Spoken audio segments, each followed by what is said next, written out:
May mga batang 90s pa dito? Kamusta kayo? Kamusta tayo? Alam niyo, sa totoo lang tayo may pinakamasayang kabataan.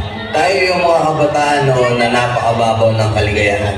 Tayo yung mga batang batak sa arawan kahit napagalitan ng magulang, okay lang basta makipaglaro sa mga kaibigan. Di natin alam kung ano yung teknolohiya. Di natin alam kung ano yung cellphone. Di natin kilala si Coco Melon. Kontento na tayo sa mga laruan natin at sa kung ano yung meron. Tayo yung mga batang napakasimple lang ng kaligayahan.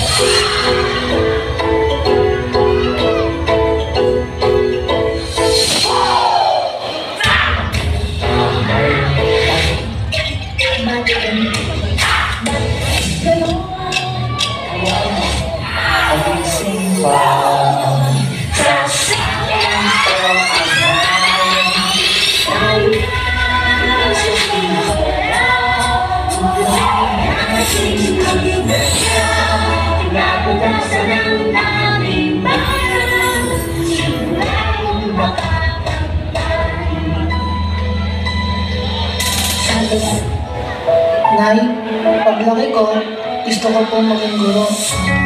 Ang Hirayang Manawaring ay sinaunang katagang Tagalog na nagtataglay ng retorikal na kahulugan na reach your dreams.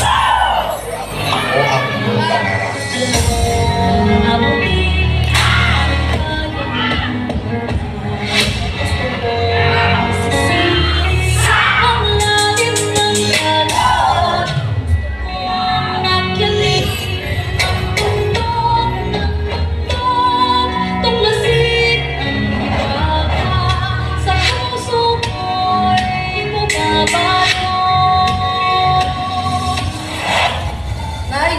Malapit na ako sa pangarap ko. Nay, isa na po akong ganap na guro.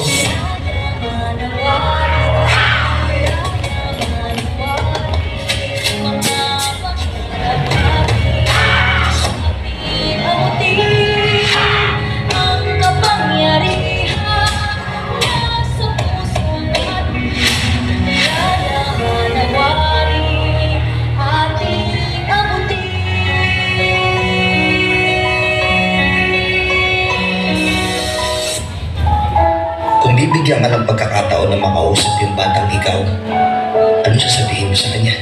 Ano ba ikikwento mo sa kanya?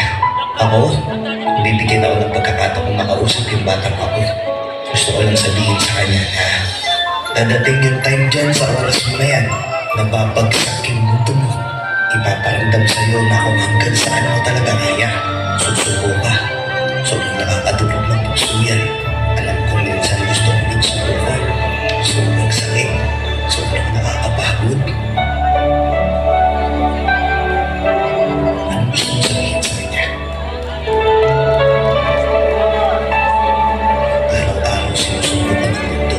Siguro kaya nung bata tayo, pinapatulog tayo sa habon kasi kapag tumanda ka na, mga malpas ka ng tulog at pahinga.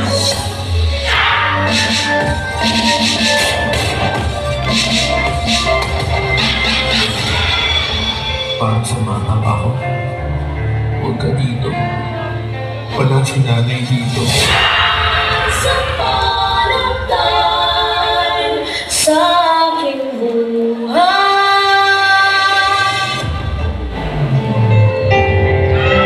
Nay, kahit wala ka na, lagi ka na sa puso mo. Bakit ba mahal kita?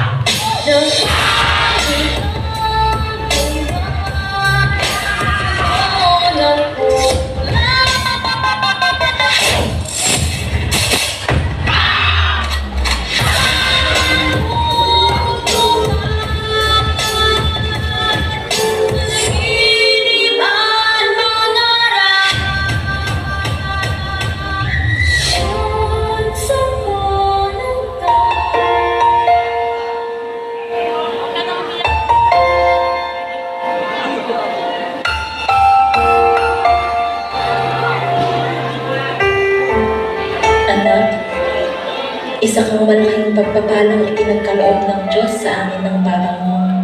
Sana'y maalala mo itong mga bilin ko sa iyo. Hindi sa lahat ng panahon ay kasama mo kami ng Papa mo. Darating ang panahon at kaming dalawa ay tatanda at babalik na sa ating Panginoon. Tandaan mo anak na ikaw ang pinakamagandang nangyari sa aking buhay. Mahal na mahal kita at hindi yung magbabago kahit kailan.